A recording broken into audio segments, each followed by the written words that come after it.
Now, growing the passion fruit isn't as easy as it sounds. Despite the demand and the good profit margins associated with the passion fruit, it takes a delicate hand and a farmer filled with passion to see it through.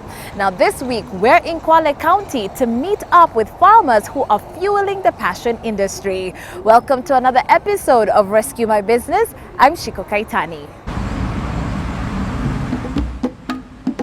The passion value chain is one that can be described as lucrative but delicate.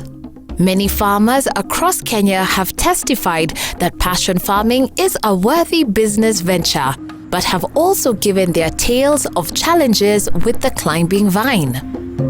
Research shows that passion fruit is the third most popular fruit in Kenya after mangoes and bananas.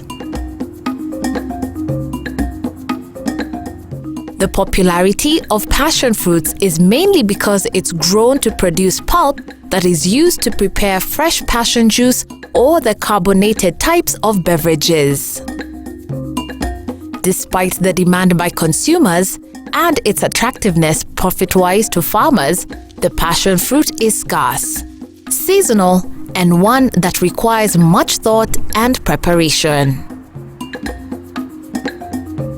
Mr. Patrick Botisio from Marenje village in Kwale County welcomes us to his passion farm. Nimekuwa nikipanda passion hapo miaka ya nyuma kutoka 90s mpaka kuja kufikia 2013, na nilipoingia kwa kilimo hicho cha pure stand nilianza kupanda 2013 September, na 2015 nikawa nimeingia kwa soko.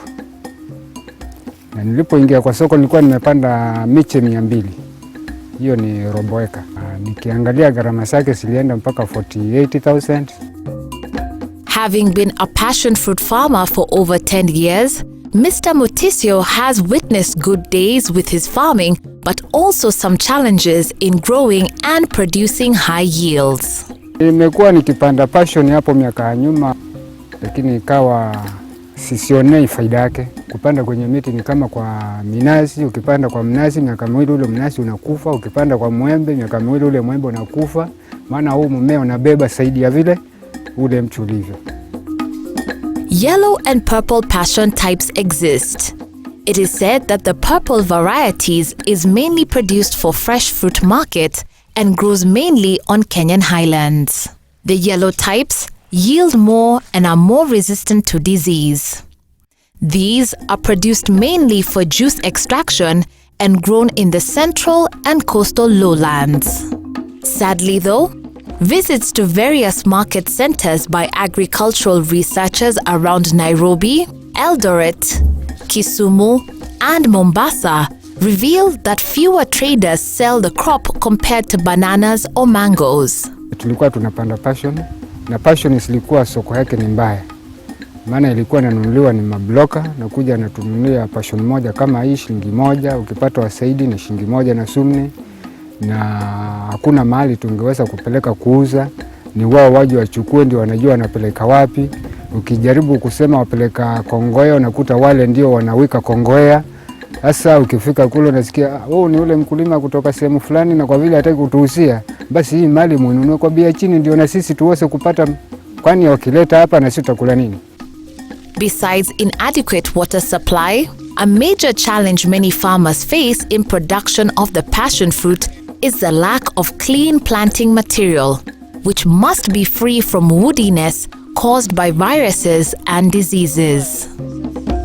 However, with the right amount of information and the willingness to adapt to the needs of the passion plant, farmers stand a chance to earn a whopping 2 million Kenya shillings from about 2.5 acres per year, according to the Ministry of Agriculture. This is one of the reasons that the Micro Enterprises Support Program Trust has turned its attention to the passion fruit, encouraging farmers from various parts of the country to venture in this viable and lucrative agri-business that requires lots of passion to succeed. And as done with various value chains, passion farmers like Mr. Shafi Mohammed in Mutwapa, Mombasa, received first-hand information on how to turn his passion into profits. MESP ilianza na mambo ya matunda ya maembe. Tuko nao kutoka hiyo miaka. Na wakatuletea hii information au hizi habari kuhusu passion. Wakasema maelezo yake na ukuzaji wake ni wa short time rather than kutegemea zaidi maembe. Na tumeona kusema kweli, kwa kuwa ni kweli vile alivyokuwa tueleza, ni kwa sababu ilikuwa hatujaingilia huu mpangilio wa passion. Lakini tumeanza with a good start na tutarajia for the near future tutarely kwa mpangilio huu wa passion. The passion value chain is one of the key value chains that MESP is supporting in this region, all the way from Kwale up to Lamu, because passion does very well in the coast region. And now we have a plant at Malindi Farmers Cooperative. The plant is known as Malindi Natural Juice Processors Company. There is ready market for passion at the moment, and MESP feels this is a great opportunity for farmers to take advantage that passion can grow and there is ready market for it. As part of its intervention in this particular value chain, MESP has empowered by training many farmer groups who are in the agribusiness venture. Hapo mbeleni ambako kitu ambako tulikuwa tujui kwamba sisi, mimi nilikuwa nikishafanya nursery na napandikiza tu basi. Sasa wao walipokuja walitufundisha kwamba inatakana tuupande vipi, tuchimbe mashimo namna gani, naona tuchimbe shimo na kuweka mbolea. Basi wametufundisha mambo mengi namna hiyo. Zamani tulikuwa hatutusi, naona kama vile unakiona hizi kamba hizi sangine nimesafisha, yaani huwa ile miche zimekauka kama hii, naona kama hii imekauka hii inatakana kuondolewa, naona hata hivi huwa naziondoa, maana yake naona sasa tumefundishwa kusafisha. Nasema kwamba tukiusafisha namna hiyo huu mmea ndio unazaa vizuri zaidi, na nikaja tukaona kwamba ni kweli. The Malindi Farmers Cooperative Society has 50 registered passion farmers who have all benefited from MESP trainings on good agronomic practices in tendering for the crop.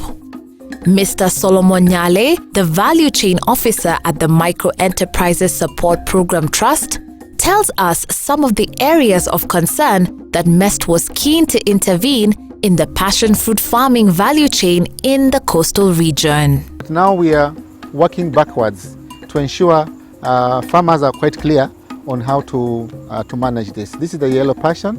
If you go up country, you find the pink passion. Not so much different, but there is a difference between the yellow and the pink one.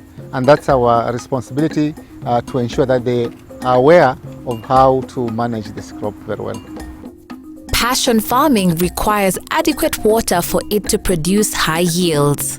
But this was never the case, as farmers, especially along the coastal region, experienced long droughts, contributing to poor harvests. As a result, MESP facilitated farmers to put up water pans with linings and introduced drip irrigation in other parts. This helped quite a lot, but has not been easy. The farm situation, as you can see, looks good due to the ongoing rains, which are giving farmers more hope for a better season. The sound of rain is a blessing to farmers like Madame Julia Ramtu. Believe it or not, at over 70 years of age, Julia is still active on her 7-acre land. Having started off as a mango farmer before going into passion, Julia can now speak of her seeds of gold that have brought her good profit margins. A venture she embraced for being a member of the Malindi Farmers Cooperative Society.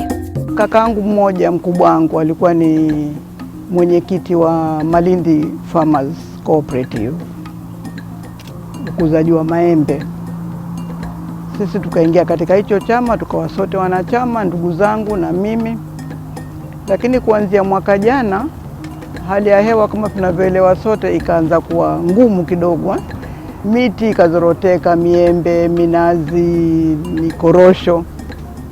Sasa chama cha maembe wakaamua kwamba maembe ambavyo hayapatikani ni ya shida, kwa nini tusifikirie mradi wa passion?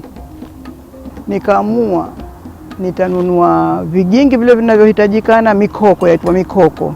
Nikaanza kutia mikoko 50. Julia narrates to us how the linkage with MESPT-trained service providers restored her hope in the crop. The service providers are selected farmers who, like the agriculture extension workers, help farmers and provide useful information in their farming. Tulikuwa na hali ngumu sana ya hewa, hata ingawa tulikuwa tuatia maji, lakini tulikuwa hatuvuni matunda mengi. Tuvuna kilo 10, mara kilo 8. Na hata nilimuuliza kaka, sasa mimi nimelima vile mlivyoniambia nilime, je, wenzangu wasipolima mimi nitaweza kusupply factory tutengeze juice? Akaniambia usife moyo, you are not alone. Sasa hiyo ikawa ndio imani yangu kwamba kukinyesha tutaweza kuvuna matunda kwa wingi. Julia was provided with answers to her questions and educated on a long-term solution to her farming challenges. Nilipopanda haya mapasha, nilipanda sio kwa kuuza reja, nilipanda nikijua mwisho wake nitapeleka mahali kama Mtamboni. Kwa hivyo MESP walihusika kwa hapo na nawashukuru. Sasa ambavyo ndio naanza na naona matunda, maua mengi yalikuwa yakianguka kwa ajili ya ukame, lakini sasa kama haya maua yanayotoka yatazaa matunda, na vile tutaweza kuvuna labda kilo hata 300-400 every time we harvest. I think once a week. The service providers are selected farmers who, like the agriculture extension workers, help farmers and provide useful information in their farming. Julia was provided with answers to her questions and educated on a long-term solution to her farming challenges. MESP wametupa idea hii ya kujaribu kujiendeleza sisi wenyewe kama wakulima, tusikae tu na tuweze kuwa katika cooperative yetu ya matunda. Farmers here are happy that through MESPT they have been able to find a good and reliable market. The Malindi Natural Juices buys their produce and also processes it into pulp. MESPT has created many avenues that have not only benefited the farmers but also the buyer, who is provided with financial support to enable the smooth running of the business. In part 2 of the show, we'll show you how market linkages in this particular value chain have been formed and see how these linkages are earning farmers sufficient incomes. Yeah, ready for market.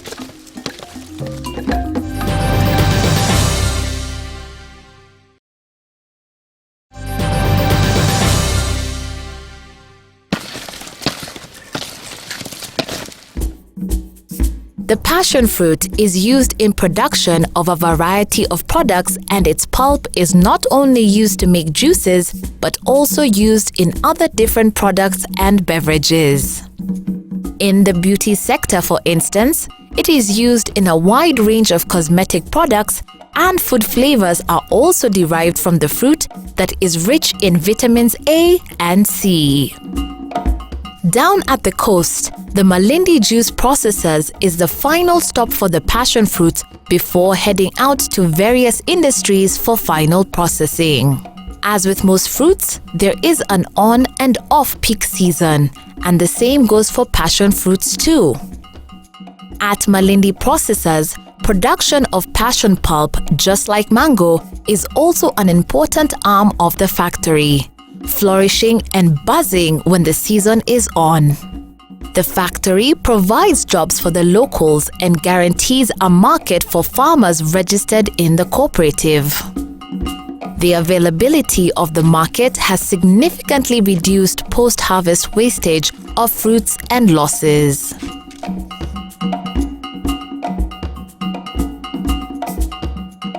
When the passion fruit gets to the factory, we do not receive all passion. We actually sort it out for quality. We look for the yellow passion that is of acceptable quality. We have a laboratory that analyzes that. Then based on acceptability, we go to the next stage. We have a fruit washing section where all the passion fruits are washed. Then from there, the pulp is taken straight to the decanter. There we remove seeds and small tiny specks before we convey it to the holding section where we are ready to follow the next process, which is sterilization. Our products go to meet the required standards. We take samples to the Kenya Bureau of Standards, and none of our samples has failed. Then once we are satisfied with the sterilization process, the product is cooled. We have recently installed a chiller to become even more efficient thanks to MESP. And then the product is ready now for the packaging section. I want to emphasize that we at the Malindi Natural Juice Processors do not use any artificial interventions. Our products are purely organic. When it's harvest time, passion fruits turn deep purple or yellow with its interior bright yellow filled with small black seeds. For fresh market or use, the fruit is picked when color changes occur. For processing, the fruit is allowed to drop to the ground and picked at least every second day. And it is at this time that farmers like Juliana Ramuntu are able to pocket in some serious cash thanks to the direct linkage with the buyer. Tumeshaanza kuvuna matunda haya. Tumepata bei nzuri sana Malindi. Malindi ni mji wa watalii. Kwa hivyo zile hoteli ndogo ndogo ukipeleka, wenye kutengeza majuice, wengine wakupata shilingi 150 kwa kilo, wengine wakupa 100. Passion fruit farming is encouraged by both the government and the private sector due to its ability to earn farmers handsome income. Statistics from the Horticultural Development Authority indicate that the acreage of passion fruit in Kenya is 5,408 hectares, yielding 55,094 metric tons, valued at 1.9 billion Kenya shillings. Furthermore, several development organizations have also been active in promoting the production of the fruit in the coastal region and Siaya respectively. And as Solomon Nyale tells us, it's a commodity that the Micro Enterprises Support Program Trust plans to strengthen its production with time. This is, as I said earlier, it's a relatively new crop that we are promoting because of the factory that is in Malindi. And therefore we started with members of the Malindi Farmers Cooperative, that since they are already organized in a cooperative society and they're already growing mango, now it's a matter of introducing an additional crop. So far we have 50 farmers who have a crop like this in the farms at the moment. And we are still promoting more and more farmers to take up passion farming. Later it will be beyond the members of the cooperative, because this is a crop that any other can still grow and bring to the factory. So at the moment about 50, but we are looking at thousands of farmers growing this based on the capacity of the plant. For the farmers who have ventured into the world of passion farming, there are exciting times ahead as the industry has exponential potential and will open up more. Information from the Ministry of Agriculture indicates that passion's earnings exceed that of maize, beans, and various farming enterprises. To start off as a passion fruit farmer, one requires poles which are 2.7 meters tall, 15 centimeters thick, plain galvanized wire of around 12 kilos. One also needs planting poles, seedlings from a reputable company like Kari, manure, irrigation equipment installation, and of course, a plowed land. To grow irrigated passion fruit on 1 acre, Start by planting your seeds and spacing them 2 meters by 3 meters. The number of vines produced for this acreage are 720, which could produce approximately 9 kgs per vine. It takes 6 to 10 months to receive the first harvest. The average price per kilo goes between 60 to 100 Kenya shillings. If we take the selling price at 80 Kenya shillings, the total sales for the first year would be 518,400 Kenya shillings. And the good news is, that's just 1 acre. What's even better is that your economic lifespan of your vines is 5 years.